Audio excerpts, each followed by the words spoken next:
ভাইটি ভণ্টিহঁত শুনা, আজি তোমালোকক মই নচিকেতাৰ কাহিনী ক'ম। এই কাহিনীটো উপনিষদত আছে। প্ৰাচীন ভাৰতবৰ্ষত যজ্ঞ কৰা বা দান দক্ষিণা কৰা আছিল এটা সাধাৰণ কথা। ঋষি বাজশ্ৰৱাৰ আশ্ৰমত যজ্ঞ কৰাৰ উদ্দেশ্যে অনেক ঋষিমুনি গোট খালেহি। তেওঁলোকৰ কিশোৰ পুত্ৰ নচিকেতাই লক্ষ্য কৰি আছিল। তেওঁ দেখিছিল যে যজ্ঞৰ বাবে দান দিবলৈ অনা গৰুবোৰ বহুতো বুঢ়া আৰু লেৰেলা চেপেটা আছিল।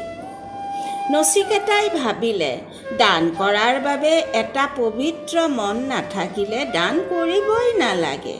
মিছাতেই বুঢ়া গৰুবোৰ কাৰোৱেই কামত নাহে।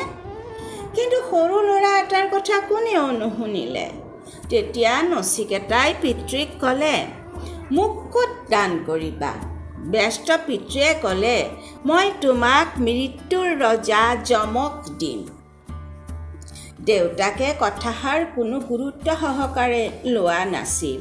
যদিও নচিকেতাই যজ্ঞৰ শেষত গুৰুত্ব সহকাৰে সকলোৰে আগত কোৱাত পিতৃ উপয়ন্তৰ হৈ নচিকেতাক যমৰ নগৰলৈ যোৱাৰ পথটো দেখুৱাই দিলে।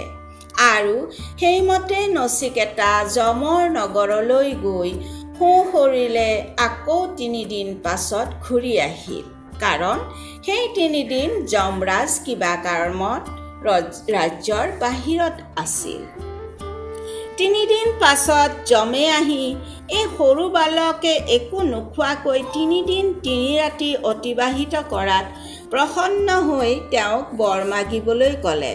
তেতিয়া নচিকেতাই ক'লে, প্ৰথমে মোক ঘৰলৈ যাবলৈ দিয়ক আৰু মোক যেন কোনেও ভূত বুলি নাভাবে তাৰো ব্যৱস্থা কৰি দিব। দ্বিতীয়তে কি যজ্ঞ বা কেনেদৰে সমাপন কৰিলে স্বৰ্গ সুখ লাভ কৰে তাক বুজাই দিয়ক। আৰু তৃতীয়তে মোক ব্ৰহ্মবিদ্যা শিকাই দিয়ক।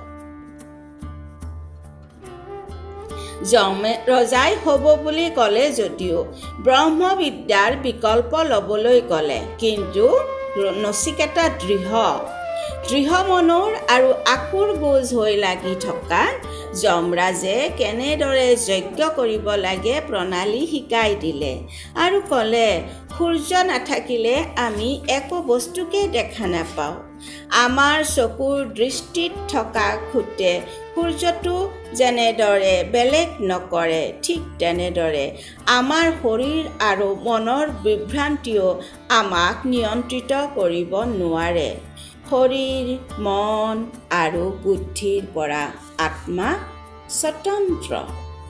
সেয়ে আমি আত্মজ্ঞান লাভ কৰিব খোজোঁ তেন্তে খোৱা বোৱা, আনন্দ বিষাদ এই বাহিৰৰ সকলো সুখ বাদ দিব লাগিব।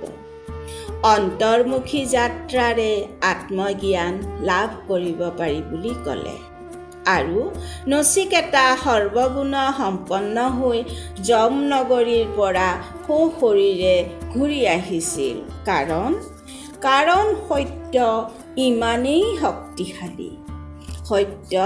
ইমানেই শক্তিশালী যে সি মৰণশীল মানুহকো অমৰত্ব প্ৰদান কৰে।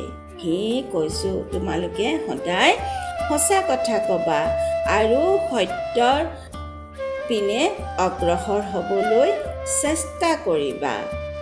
লক্ষ্য, ধ্যান, ইচ্ছা একত্ৰ কৰি সত্যৰ মুখে যদি আগবাঢ়ি যোৱা, তোমালোকৰ ভৱিষ্যত উজ্জ্বল হ'বই। এয়া আজি মই তোমালোকক ক'লোঁ। ঠিক আছে, এতিয়া তোমালোকে নিজৰ কাম কৰাগৈ দেই। মই মোৰ নিজৰ কাম কৰোঁ দেই। ঠিক আছে মা।